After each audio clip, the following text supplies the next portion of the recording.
Okay, this is a follow-on from the last exercise, and I really hope it doesn't take too long. Remember, we put some Shift Control R's in, and we just kind of went over what's in the exercise. So on this one, I'm just going to begin. Let's get our EBITDA now. If you ever use the scenario analysis, how could I have done that? Oh, I hope this goes a little bit better. You just take it from the very end. Right? And the capital expenditures, hopefully they're in the same sort of order as the corporate model. And then for the working capital expense, look, I have a wrong title on that one. We'll put the working capital percentage. Where is that one? It's embarrassing that I put the wrong thing on that. And then, oh, there. So the amount of working capital is the initial times this. And for the amount of working capital in the very first year, we take it from the balance sheet. Okay? And then we can get the change in working capital, and that's really what we need. It's obvious that that should be done subsequent to the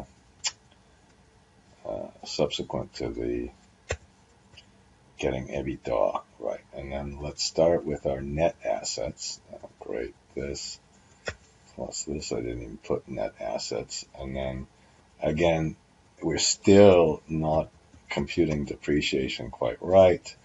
Now we have capital expenditures above, and the depreciation expense we have to get from afterwards because we're using this on net plant, and we'll have this plus this minus that. And then we'll put in our depreciation rate. So far it doesn't look so bad. I hope and then let's take that on the opening balance, and we're finished with our first couple sections. Now, here on the debt issues, let's put the debt issue for number 1. So this time we're going to, instead of just making a simple long-term issue, we put each separate issue in, and we need to know how it's being paid, and we get our closing balance, and then we can put an interest rate in. So this exercise is meant to show you that you really should put every single debt issue in. I'm going to go ahead and use the opening balance. Well, I'll use the average. There's no reason. That's not going to cause a circular reference because this doesn't. We didn't get this from cash flow, so there's no reason we can't do this. So let's get the second issue again. This is just kind of to demonstrate how you could make a corporate model, and then the opening balance is equal to the closing balance. We go upstairs, and this time we have no repayments for a couple of years. Obviously did this a little bit while ago when interest rates were a whole heck of a lot higher than they are today.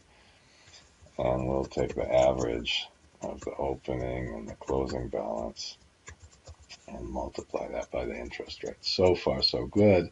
And I'm going to just take all the interest expense up here on the 2 issues, and then take all the closing balances because we're going to need that for the balance sheet. And then we'll take the repayments that we'll need for the cash flow statement. So if we just, all we did is add these together. I'm not sure why this is, I'm just pressing Shift Control 1 on some of these. I have no idea why I have a different formatting for some of these than others. Okay, some of these it seems that I did have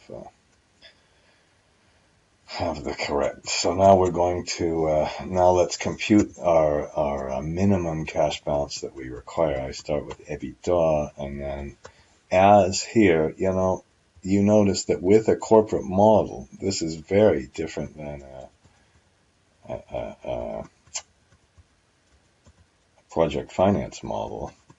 Everything really is in a time series. So we're going to take our EBITDA, multiply it by our cash balance, and get this right. And now I'm kind of worried I'll probably make a mistake. Now this time, this is different. The last model actually was a little more sophisticated than this, but let's put our cash balance and our debt balance together. Let's try this. So you take the cash minus the short-term debt. I suppose I put 0 short-term debt.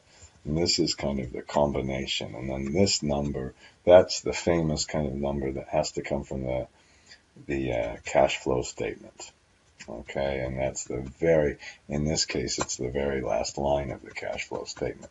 Remember, in the last exercise, we put all those minimum and maximums. This time, it's actually going to be a little bit easier on that.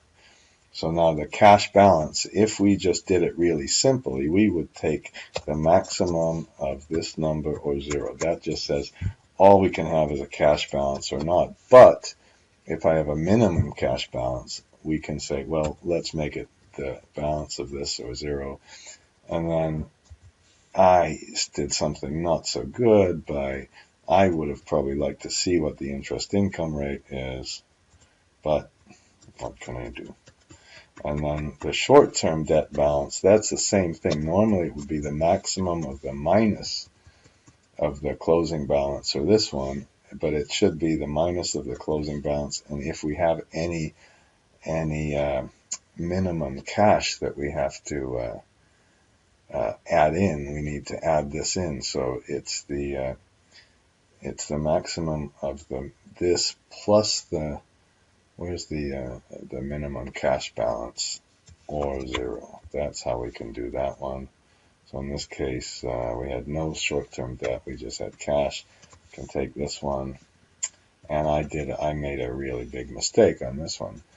I should have taken the first year cash balance from the balance sheet.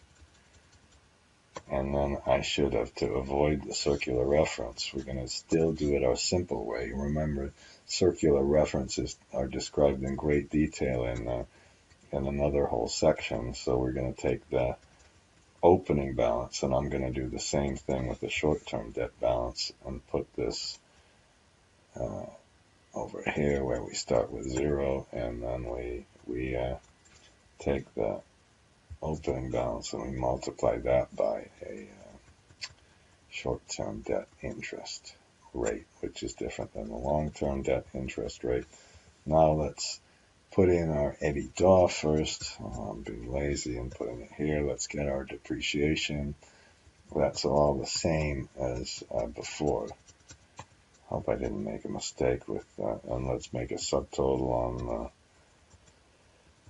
EBITDA, and now let's take all 3 components. So we have short-term debt interest, we have long-term debt interest that we added together, and then we have interest income, and we put them all as a positive number. So, why don't we make an underline on this one? Whoops, oh, come on. I can underline on this one. So there's our second subtotal, which is our first one, minus what it says to minus, and plus what it says to add. Okay? And then we did something very simple. Let's just take our cash and multiply the interest rate. I hope you never, ever do this. We're not getting a tax carry forward. Instead, I still have a horrible thing. I think hopefully I'll fix that. And then we have earnings before minority interest. And then what I did is I said, okay, well, let's just assume that the minority interest, it's kind of almost not quite like taxes, but maybe in a little bit of a way. Certainly that could be negative, and I just put a percentage for the minority interest. So we have another subtotal, and then we have finally our net income. Okay, and then now let's perhaps one more of these that maybe should be really a double underline. Now we can compute our EBITDA. That's not so hard. And the good news is we had a whole section upstairs where we put all the working capital changes in. Okay. And then we can, if we start with EBITDA, we better subtract off the taxes first. Excuse me for that. And then, even though it's minus, we still subtract. This is kind of our little positive number convention. I'm going to put an underline here for our subtotal. And then again, from upstairs, everything is computed. Every single thing is computed. Not every single thing, we'll see in a minute. But we get that from one of the sections above. So now we can get split our cash flow into the financing and non-financing, and see first how much interest we're paying on the long-term debt. I put that first, even though I put it the other way here. I suppose that's really bad. And then we can add our interest income. That's just like what we did before, but this time we better add in that debt repayment. And you recall that we put the total repayments together as a line, and then this time I suppose we can use our maximum. Remember, for the dividends, take the net income, multiply that by the dividend payout ratio. Where is the dividend? Here's our 50% ratio, and then put it 0, so we make sure that not any negative dividends. We could take this dividend and multiply it by 18%, I guess. No, it would really be the net income times the 18%. That would be more correct. And then we'll do the same thing, make sure that one doesn't get to be 0, I suppose. No, I don't see how we'd pay a negative dividend. And then I also included some equity financing, common equity. And that's especially important when you would want to get a target capital structure. So then we have our final subtotal. And let's just make sure we read it correctly. Minus, plus, minus, and finally a plus. Okay? And we can make our share balance. We can get our share balance. I put the opening number of shares in here, and then we take the opening number, and then if we had some new equity, we can divide that by the stock price. I hope, is that right? Okay, and where did I put the stock price? I hope there we just put some simple assumption. You could, of course, make it much fancier. It looks like all of these are a little bit off. Okay, now we're getting to the end. Oh my gosh. Okay, and if the balance sheet doesn't balance, I guess what I'm going to do is pause the video. That's cheating. Okay, so we can take our average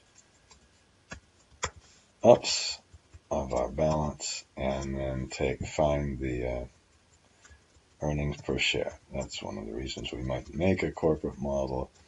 And now let's start with our closing equity balance. And here's the only other thing about this is that, well, there's not much about this. Yeah, there is one little thing. We put our equity balance. We start with our opening balance, which is, of course, wrong here. Then we go up to our net income.